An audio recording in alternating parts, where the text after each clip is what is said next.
for blocks away on either side. Now, how did that come to be in such a segregated world down there? Well, the church was there. And at the church was in front of the parsonage. My father built the parsonage behind the church on the land that was there.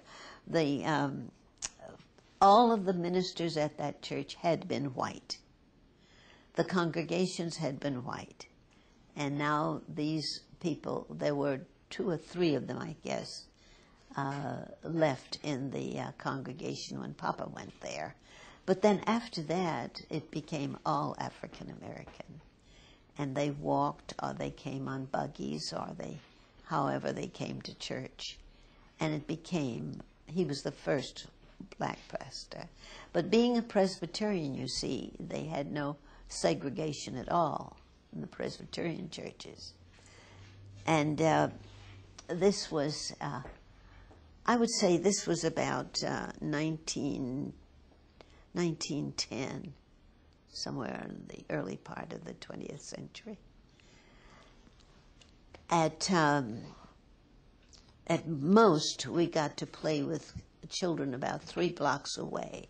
And because we had a big yard, we'd always have the children from the church.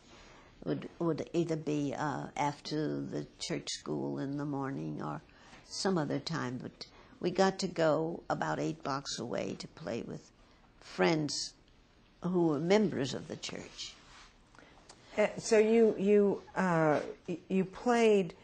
It sounds as if your playmates were of different ethnicities early on. Yes, but then by the time we started to get growing into teen years, that stopped. We used to play hopscotch, and we used to play different things like that on the sidewalk. And how was it made clear that that kind of thing was not going to be happening? They just told us. They just told my father and mother. This has got to see that. I can remember when the Shermers came over to tell them that. And we're not going to have anything more to do with you now. And everything was screened off so that we didn't see into their porches anymore.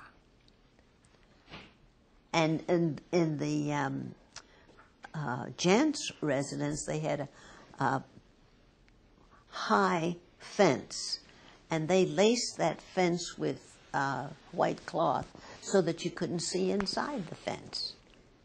Yeah. And whenever they were having any affair, any kind, they would lace that fence in. And what was the cutoff age? I mean, at what point? What was the precipitating kind of point? As I remember, it was the early teens, like 12 and 13. And interestingly enough, there were no boys in that neighborhood. None of the families. The Waters had 1 girl, the Shermers had 2 girls, the Brews had 3 girls, the Jantzes had 5 girls. The Pearsons had 4 girls.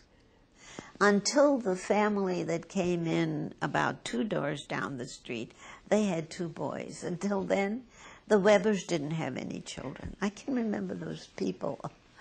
But the fear was so strong in terms of interracial relationships in the teen years. I don't remember that the Brews made any effort at all to draw the line, you know.